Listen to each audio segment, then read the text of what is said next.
بسم الله الرحمن الرحيم الحمد لله رب العالمين والصلاة والسلام على رسول الله ربي يسر ولا تعسر وأتم بالخير وبك نستعين يا فتاح رب اشرح لي صدري ويسر لي أمري واحلل عقدة من لساني يفقهوا قولي. Inshallah, Allah subhanahu wa ta'ala will grant us many more opportunities to benefit from each other, but for this month of Ramadan, this will be our final session from Imām Nawawi's al-Tibyān في آداب حملة القرآن في بيان آداب حملة القرآن. This section, he talks about our voice, the voice that we should have when we're reciting the Quran. And there's a narration that he brings by Ibn Abi Dawood, narrating from Abdullah ibn Umar, that Abdullah ibn Umar, when he would recite the Quran, he wouldn't speak to anybody at all until he was finished with whatever he wanted to recite. So if he wanted to recite a juz, he wouldn't, all right, I'm going to do a quarter, then I'm going to check my messages. I'm going to do half a juz, then I'll look at my emails. I'm going to do 3/4, then I'll check social media. Whatever portion he had that he knew, I'm going to do 1 juz right now. I'm going to do 2 juz. No breaks in between. Focus on that juz, focus on those 2 juz. That was his practice. That's going to allow you to have obviously much more tadabbur and tafakkur in that verse. Otherwise, you take a break after 1/4. Allah knows when you're going to get back to the next quarter. When you're going to get to the 3rd quarter, if we even get back to that 3rd quarter. Oh, I got busy with kids. I got busy with family. I got busy with work. You have a scheduled time. You have a scheduled regimen. You stick to that regimen. Don't let anything come in between, because you know you're going to do that just anyways. So might as well do it properly, with barakah, with tadabbur, with tafakkur, and complete that, whatever recitation is. And it's different for everybody. Okay, so that's point number 1. Point number 2 is he brings a narration by Abu Hurairah radiallahu anhu.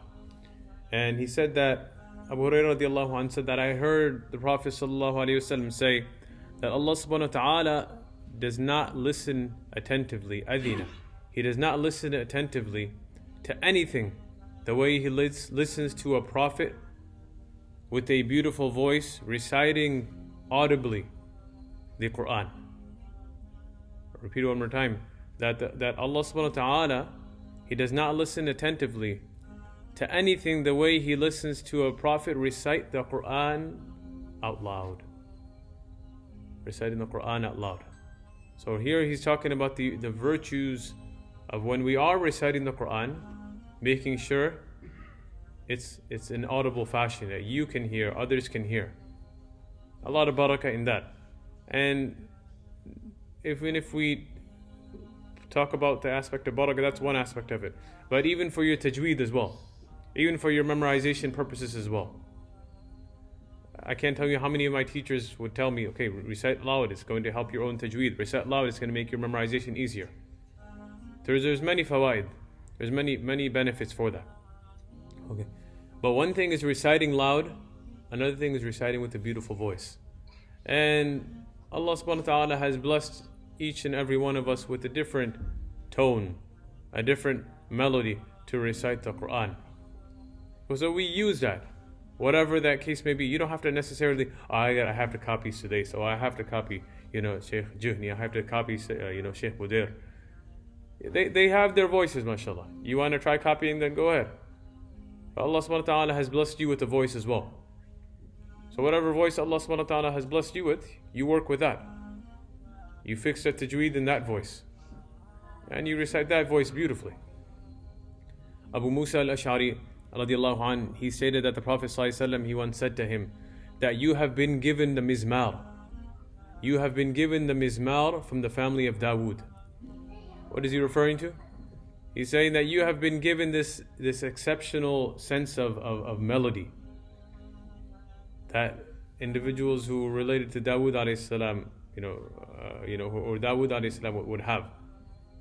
That you have been given this beautiful voice. Talking to Abu Musa al-Ash'ari. So use that beautiful voice for the sake of the Quran. Not for singing, not for anything else. More importantly, use it for the Quran. There will be many fawaid for that. No? And we see hadith after hadith where the Prophet ﷺ is stressing us to work on our voices, to recite the Quran. Not read the, we always say read the Quran. Reading, okay, I can, open this book and start reading it. That's reading is one thing. You're just reading, kind of just, it's in your head, you're just reading. So a lot of us, when we read English works, you don't necessarily read out loud. I don't know, I'm not sure if you guys do. I mean, usually people don't read out loud. Number two is we're not reading the Quran, we're reciting the Quran. There's a difference. We want to make sure we recite it beautifully. That's why the Prophet ﷺ says, Zayyinul Quran, decorate, zina, right? The word zina. He says, Zayyinul Quran, decorate the Quran, beautify the Quran with your voices. Beautify it. Oh, don't you say, Alhamdulillahi Rabbil Alameen Ar-Rahmanir Rahim. Come on, I mean, you sound like a dead person. Come on. Hey, we're reading like this, I mean, who's going to want to listen to you for more than like 10 minutes? 5 minutes max? No, nobody, right? Alhamdulillahi Rabbil Alameen Ar-Rahmanir Rahim Maliki Yawmiddin. I mean, much more beautiful. And everybody has their voice. And you practice it, Allah subhanahu wa ta'ala will give you more. If you just keep on reciting Alhamdulillahi Rabbil Alameen Ar-Rahman, you're not going to get much more than that. Right? It's not going beyond the throat. It's not. And nobody is, many people, they don't have a beautiful voice right from the get-go. It takes practice, years of practice, for them to have that voice, for them to build that voice. So number one is building the tajweed, and then on top of that, as you build your tajweed, then the voice will come, inshallah. The voice will come, I promise you. Okay, it happens. So this is the aspect of decorating the Quran, Zayyinul Quran. Beautify the Quran with your voice. That's how you make the Quran even more beautiful. It's already beautiful. The Quran is beautiful. I mean, it's the kalam of Allah. I mean, there's not much more that we can talk about in terms of the meaning. But we're talking about how it sounds. How it sounds for the individuals. How it sounds for the musallis behind you. How it sounds for your listeners that when you are reciting the Quran. You make it beautiful. You make it beautiful. You will enjoy it. Everybody else will enjoy it. I mean, this would be joyful for everybody. Ibn Abi Dawud, he narrates again that Ali radiallahu anh, he heard people reciting Quran in the masjid at mid-morning. And he said, he gave them bashara. He said, glad tidings be to these individuals that are reciting Quran in the masjid. Why?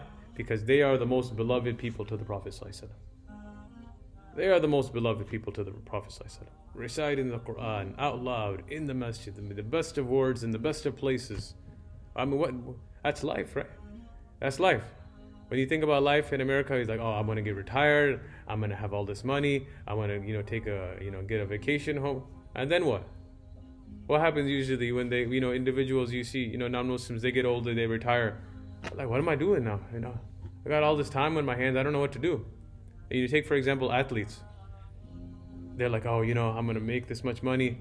And then they retire. They're like, what do I do with all this time and all this money I used to use for working out? I used to use for games. I used to use for this and that.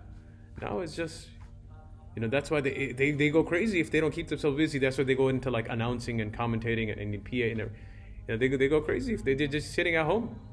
They're sitting home not doing anything. But that's not the case for the Muslim. The case for the Muslim is that we come to the masjid, whether we're young and old. We recite the Quran in the masjid. We recite the Quran out loud. I kid you not. I mean, when the Prophet ﷺ described the Quran as the buzzing of bees, it truly was. I remember when we were memorizing Quran, we used to sit like there was 4 classrooms sitting in a hall, probably double this size. And I kid you not, there wasn't an experience I had. There was no experience that was comparable to that, where all 4 classes, over 100 students, were reciting Quran loud, and that room was booming. That room was booming. I mean, there was. I haven't experienced anything like that before or after. Nothing. And those of you that are memorize Quran or memorizing Quran, you can testify to that. There isn't really a feeling better than that. And even if you just sit at home and recite it with your own family, the whole family is just sitting there and buzzing with Quran. That's what's going to give the ruh to your house. That's the ruh for the house. We're always talking about uplifting the house. That's how you uplift the house. So, and there are many hadith that talk about reciting the Quran in an audible manner. And all of this is important. Reciting out loud is important. As long as we do not have this fear of ostentation and showing off and being proud. Oh, my voice is better than his. Let me recite louder. Or I'm I want to make sure that they're not, I'm going to bother them. Let me just recite out loud. If that's an aspect of your niyyah, then it's better for you not to recite loud. Then in that case, you recite silently. Recite. Don't think that don't recite. You still recite, but recite in a low tone. Okay. Or if other people are reciting Quran and you're reading like in their ears and they can't concentrate, or they're praying salah. It's a masjid. They're praying salah. People are praying salah, and you're reciting out loud. Obviously, that's going to be bothering them. So you have to kind of understand the situation. You can't just read one hadith and okay, I'm going to apply this hadith. Well, you have to read all the other hadith related to that. You have to read all the other hadith related to that. It can be like, I'm just going to read out loud. Prophet says to read aloud, and Bijara guy is trying to pray his salah and can't finish his salah. So keep that in mind. So the scholars, generally speaking, they recommended to recite out loud, beautify the voice, adorn the voice with that recitation, as long as it's kept within its proper limits. You're not stretching random places. You're not decreasing in random places. And you'll see that, sometimes, I'll just rant, a video will come right in front and it says, oh, singer is reciting the Quran. And no doubt, they might have a good voice, but they're stretching it in the most random spots when they're reciting the Quran. Just because you have a good voice doesn't mean that you're taking care of the proper rules of tajweed. Voice is one thing. Tajweed is something completely different. Somebody can have a beautiful voice but have terrible tajweed. And I've seen that. And that's going to invalidate the salah if you're stretching something where it's not supposed to be stretched, and you're supposed to stretch something and you completely abrogate that stretch. It's going to change the meaning, which is going to invalidate the salah. So we keep all of these things, inshallah, in mind, and we ask Allah subhanahu wa ta'ala, whatever beneficial things was said throughout this month of Ramadan, allow us to implement it. If there is any ill intention or evil things that were mentioned, Allah allow us to stay away from it, and most importantly, Allah allow us to connect with His words and His words only. وآخر دعوانا الحمد لله رب العالمين سبحان ربك رب العزة عما يصفون وسلام على المرسلين والحمد لله رب العالمين.